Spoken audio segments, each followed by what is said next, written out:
this video, I'm going to break down the movie Watchmen. Fantastic movie, but is it just surface level tropes or is there a deeper meaning behind it all? We're going to break it down in this episode. Let's go.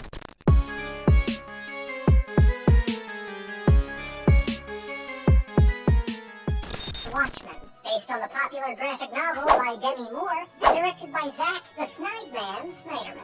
The film follows a group of Earthling superheroes who fight crime using their mighty powers of punching and kicking and somersaulting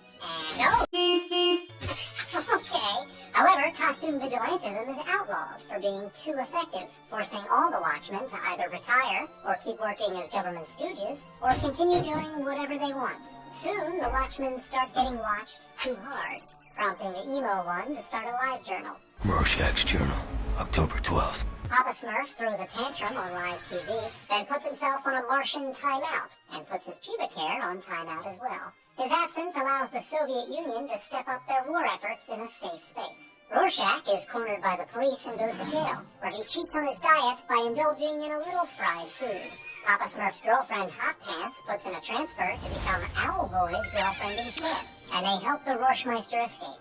Papa Smurf tries to win Hot Pants back by showing her his arts and crafts project, but she tells him this part is pointless, and let's just get to the third act already.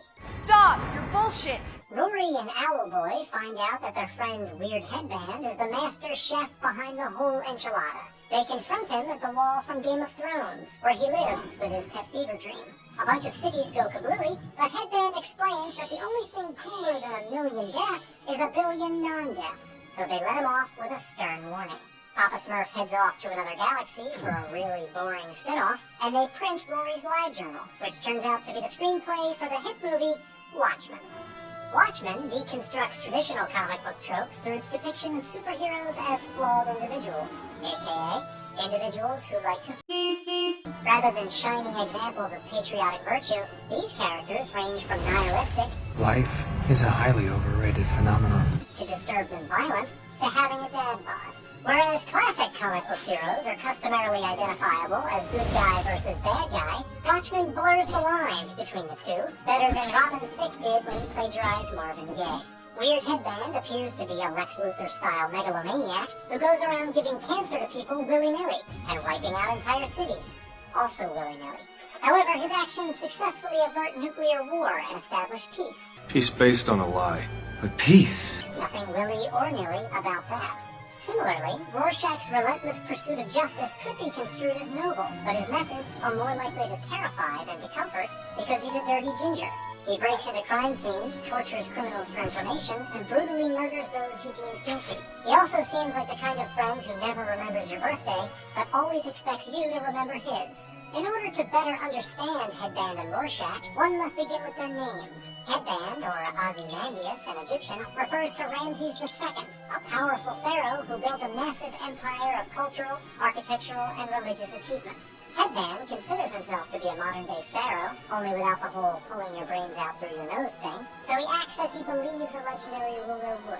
Rorschach's name and mask are derived from the Rorschach test, which famously always shows a picture of my mother giving me a firm spanking.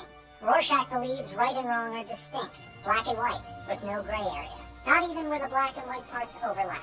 Once he determines a wrong has been committed, he must punish it with all of his might.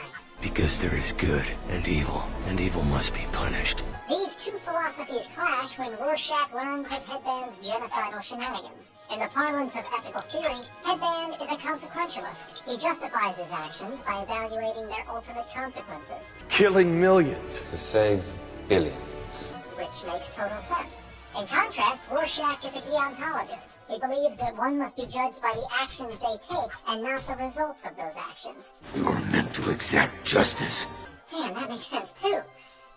Rorschach delivers his journal to Breitbart Simpson, and while the film remains flirtatiously coy about whether its contents are published, the viewer is forced to confront the question, is revealing the truth more important than preserving the peace? Or perhaps Papa Smurf was right all along, and none of it matters because everything is predetermined. We're all puppets, Lori.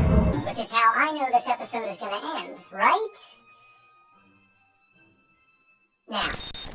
Well, that's going to wrap this one up. And don't forget, I'm JINK A.I, your comic community host, and thank you for watching.